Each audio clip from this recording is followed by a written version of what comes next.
Welcome to Dad Talk. Today we're at the Young Women's Leadership Summit for Turning Point USA in Dallas, Texas.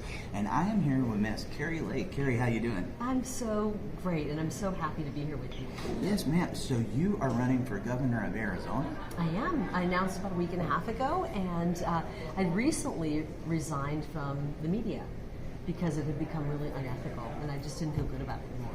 So I had 27 years in the media in Phoenix, Arizona. My last 22 years I spent as the main news anchor, the evening news anchor, #1 show, working with some really great people, but the media has just lost its way. And it got to the point, especially during COVID, where I felt like we were putting out fear, and the news we were putting out wasn't really news. It felt more like a way to keep people divided. Right. And I didn't feel good about it, and so I walked away. And now I'm running for governor. There you go. I mean, that is definitely a big topic. I feel like the credibility in journalism has really just lost it. It doesn't seem like we have news anymore.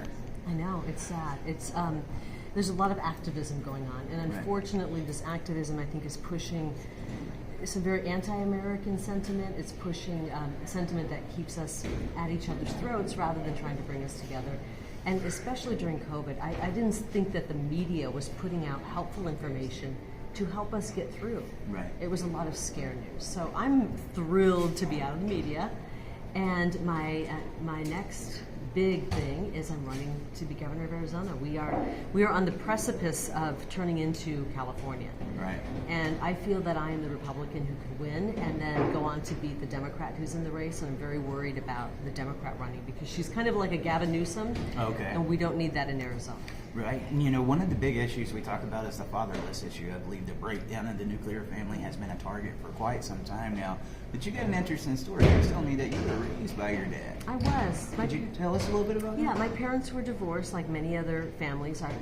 We had a divorce in our family, and I was about 7. It was a long divorce. Back then in the 70s, things took a little bit longer. Right. But the judge granted my father custody. This was before I think they had figured out split custody, and there was a way to do that.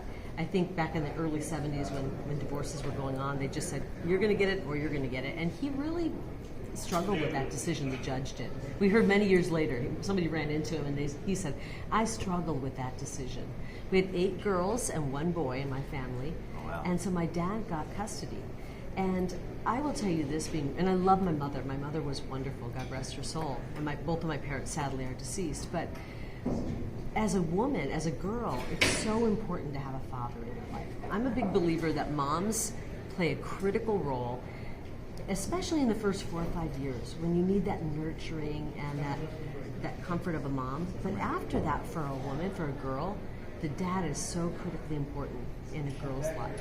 Because if you don't have a dad, you're always kind of trying to define who you are as a woman, and dad helps define you. And without a dad in your life, you're kind of searching for that man to help define you. Where do you all think of my dear friends, I have a handful of really great friends, strong women. And it's funny, we all have similar dads, strong dads who love us deeply and taught us that we are good enough as we are. We don't have to search for that in a man. And I love men. You heard my speech in there. Oh, yeah. Or maybe you did. I don't know if you did. Yeah. Where do you think your life would have went to if you wouldn't have had your father in your life? Oh my gosh. Do I even have to think of that? No. He was great because my dad was a high school teacher. He was a coach. He was a tough guy, but he was a loving guy. And we were raised in the 70s. Now it's, parents raise their kids with, you're amazing, you're the best. And when we were raised, it's like, you're okay, let's see what you can do. You had to prove yourself. Right. We didn't get that kind of constant praise. It was, go out and prove yourself, and then we give you praise. So that's kind of how we were raised. And I think that's a good way to be raised. You have to prove that you can do each and everything, and then we give you praise. We don't just heap praise on you for doing nothing. Definitely, I love that. So what are some of the solutions that you're looking to bring to the state of Arizona to build up that nuclear family? Well, family is very important, and we have a lot of issues, and I think we do things that make it harder to raise a family. I would like to make Arizona the most pro-family state, and we're working right now on the policy. We would like to, and we're playing with some policy ideas to encourage families, to encourage people to have babies.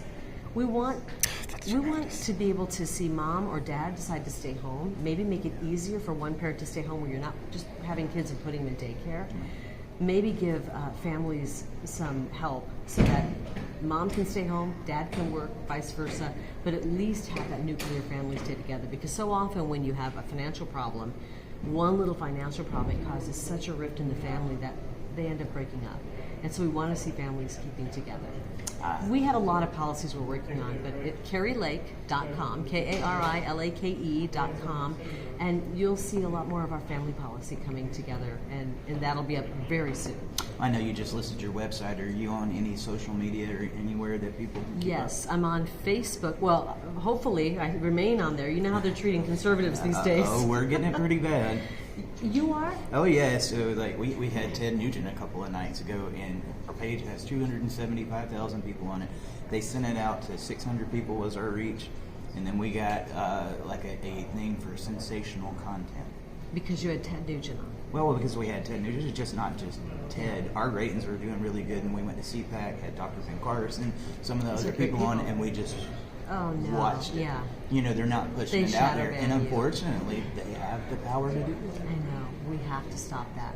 I really like what was going on in Florida, where if they're starting to ban, if the tech giants are banning people or keeping you from being able to exercise your freedom of speech, that they get fined. Yeah. I like that idea. Oh, I love it too. So I like that idea. So it looks like your battery's going. Yeah. So KariLake.com. On Facebook, I'm the Kari Lake, and on Twitter, I'm Kari Lake, and on Instagram, I'm Kari Lake. All right. Sounds good, Kari. It was so nice to meet you, and thank you for what you're doing. And I'm glad to hear that story about your dad. And I'm sure there's other stories like that. We're going to get people to speak up about it. Oh my gosh. Our men have been under attack. And I think raising a son, I don't want him growing up in a world where men are being attacked just for being men. It's wrong. We are in this together. We're partners in life. And I spoke about it to the young women in there. God made men strong, made men the way they are, and they're perfect the way they are, and God made women the way we are. We are doing the things that men can't do. Right.